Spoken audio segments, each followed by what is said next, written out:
Show, nothing is the truth. So turn it up, turn me loose. Sam Sylk Show, nothing is the truth. Burn it up, turn me loose. Sam Sylk Show, nothing is the truth. So turn it up, turn me loose. Sam Sylk Show, nothing got the juice. Burn it up. To the show, man, we whipping it up. 93.1, steady giving it up. It's the Sam Sylk Show, hey, we digging it up. Playing old school, new school, mixing it up.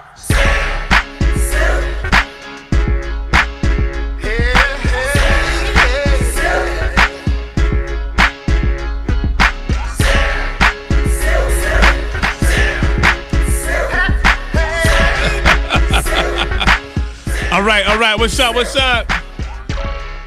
How y'all doing today, man? They got the audio working for us now. Good afternoon. Welcome to the Sam Sylk Show. Let us know what part of the country you're checking in on. What part of the country you're checking in on. If you listen to the radio, we've been talking about the question the lady sent in today. Can you read that for us, Kenya? And then we're going to go to the phones. The line number is 888-409-0931. What's she talking about? Okay. Dear Sam, when I was in high school, I had a huge crush on this guy. I weighed about 300 pounds back then. Although he was nice to me, he never asked me out. Fast forwarding 20 years later, I now weigh 160 pounds. Congratulations to you. I ran into my high school crush, and he is begging for me to go out with him. We exchanged numbers. Although he was always nice to me, I feel some kind of way about him not asking me out back then. But now that I'm thinner, he is. Am I wrong for feeling this way? What should I do? Insecurities. You're insecure with yourself. Seriously, you are. You're very insecure with yourself because back in the day, when people didn't look the way that they do now. Like the fine girls back then, not fine now. How many times did you see somebody back in the day, they had it going on, and you were afraid to talk to them, and you meet them later on, you meet them at the high school, and you're like, what the hell happened to her? Just a mess. Yeah, vice versa. Some women didn't, or people wasn't hot then. That's right. They were kids, and then they came into themselves as an adult, and then you was like, damn, who was that? You become a swan. That's what it's called, swan. Okay. Yes. You become a swan. Sam Sylk Show, what do you got to say about this? Hey, Sam, Mr. Don't Do It, man. Hey, I got to agree with you and Kenny on this, man. My suggestion, my advice to her is better be glad it was, that it's now, like y'all said, she was nice to him. I mean, he was nice to her. So be glad that it wasn't back in the days because, we were very immature back in the days. You know what I mean? So, my like I said, my advice to her is, put your big drawers on. Oh, my bad. She can't do that now. Did you say that? I know. Just suck it up and just keep it moving and accept what God got for you now, man. Don't worry about the past. Too many people worry about the past and can't move forward, man. Yeah. All right, man. Thanks a lot. Thank you, sir. And I don't know how she lost the weight. Maybe she worked out. Maybe you had the surgery. It don't matter. You did it. You did it for whatever reason that you wanted to do. And so I wouldn't get caught up into that. You might miss out on somebody because, like my man said, those were the days we were immature. Yeah, high school, of course. Folks didn't have it going on. Certain people, we used to stereotype people back then. How? Girls will stereotype guys. If you wasn't on the football team, star quarterback, or like you wasn't starting on the basketball, you was just, or you had to be the number one thug that they like, or you had to be the number one funny guy. All the smart guys it wasn't really cool to be smart.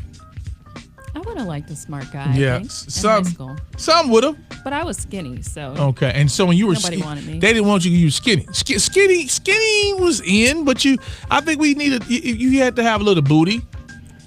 They had, Nah, I had nothing. I had not a curve it wasn't in sight. No.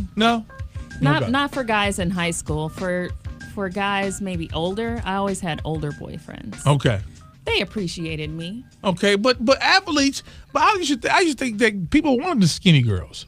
They wanted the girls with all the curves. Everybody used to come back from summer break in high school, and they just filled out. They, everything was popping, hips popping, breasts popping. Not me. Yeah. I was a washboard. A washboard. Now this is her insulting herself. I was. since we going there, do you guys remember those watching? Do you all remember when women used to have gaps in the 80s? Yeah. Yeah, those pants, and they had the Gap jeans. Yeah. And then women would walk, and the way the pants were made, it made a gap. Yes. How many of y'all remember that? How many of y'all from the that was in the 80s? She got a gap. That was the thing. That she got a gap. Yes. You remember that? You just have a natural gap. Either you have a gap or you don't have a gap. I don't think you can. Is that coming? Was that the clothes, or was it that she actually had a gap? No, you have to actually have that physically. So physically, you have to have a gap. Yes. So physically, we learning something here. See, I was a young boy, immature. I didn't know, and so that's a woman is made that way. Yes. Okay. So now the immaturity said something else, and y'all know I'm telling the truth. Cause man, she got a gap. Oh man. See, again, young boys. We were young boys. And so here it is, you worrying about some dude not liking you then. Did you have things that you thought back then that you found out just really weren't true? Yeah. As you got older? Yeah. Like people used to say things about skinny girls, but it wasn't. What did they used to say about skinny girls? What did they say about skinny girls? They used to be like, you skinny, you must have, No, I don't. Great. In bed. Oh! No! That's not what we said. What'd you say? She's deep. Yes, that's what it was. I didn't want to go all the way there. Oh, y'all crazy! Again, immaturity. When you were a kid, when you young, you're a teenager. You said stuff like that. You thought. Right. What did y'all say about men? Oh. Well, boys, we were in high school. We were in our 20s and 17, 18. What did y'all say about us? What was it about us?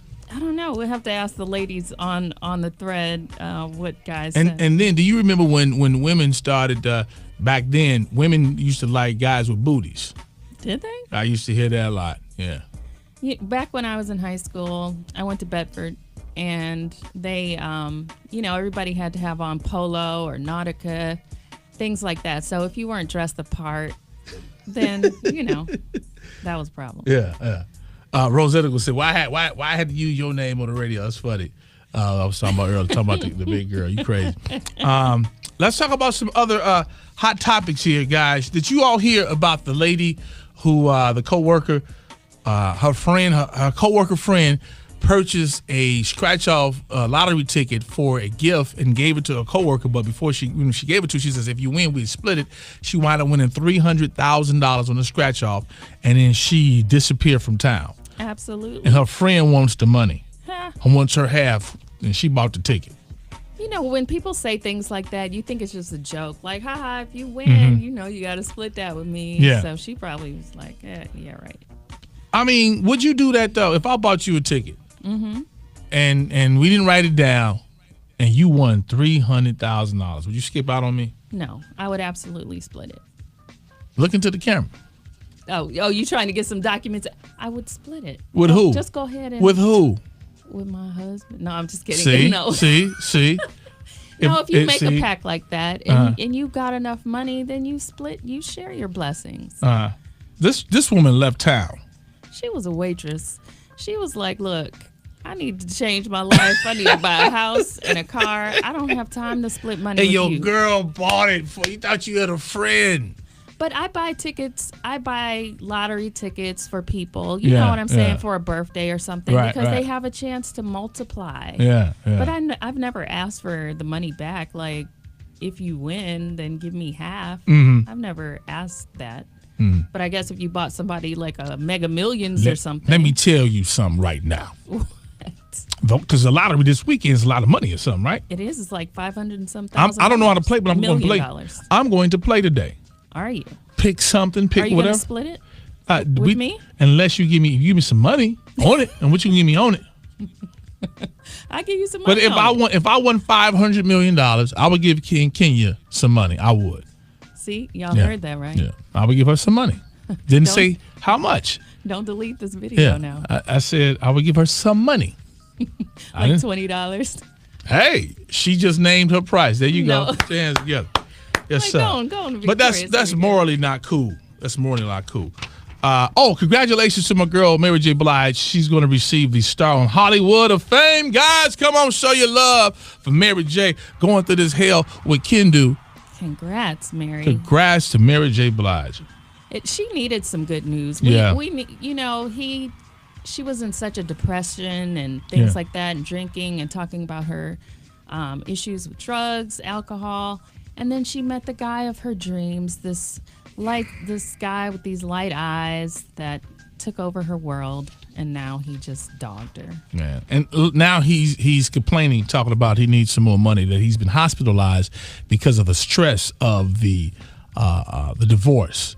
That's because his girlfriend is trying to leave him, probably. Now, he's not tricking her. Here's my problem. Now, he gets $30,000 a month. He says he's unemployable. He can't work because of this, and he's been hospitalized because of this. Mary says he spent $420,000 last year on his girl. Does that make sense? On his woman? Right. Come on. Why would you spend?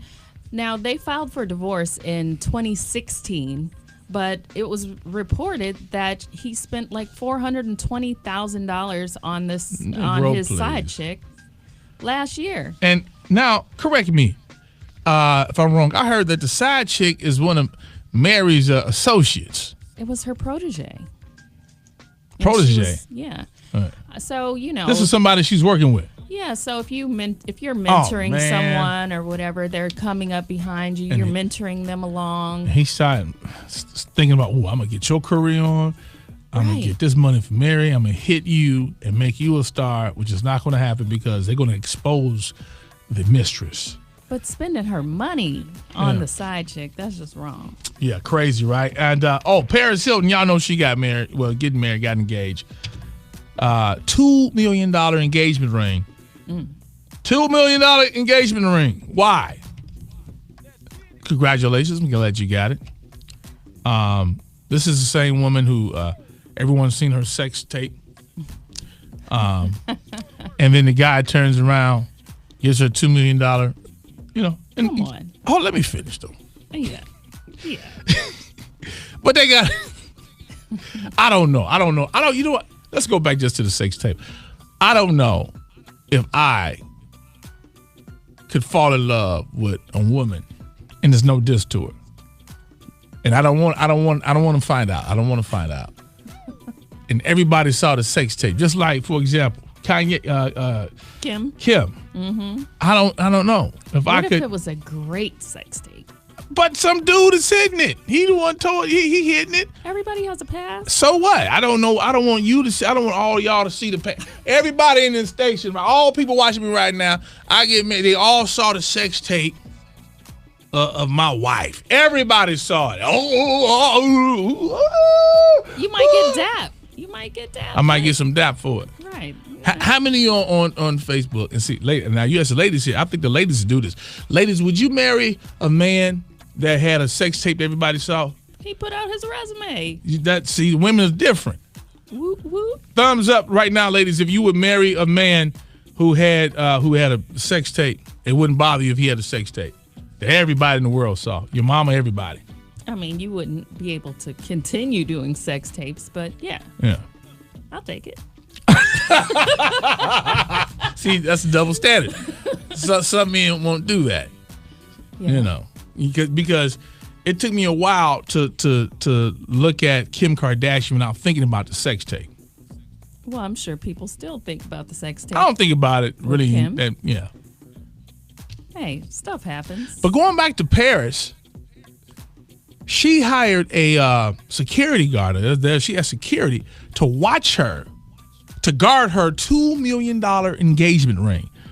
Now, I'm glad she got the ring. $2 million. Jazz good. All right, great. Mm-hmm. Nice ring. Dude bought the ring. But it's going to cost more money to protect the ring. It's going to cost more money to protect the $2 million ring. Let me tell you what happened.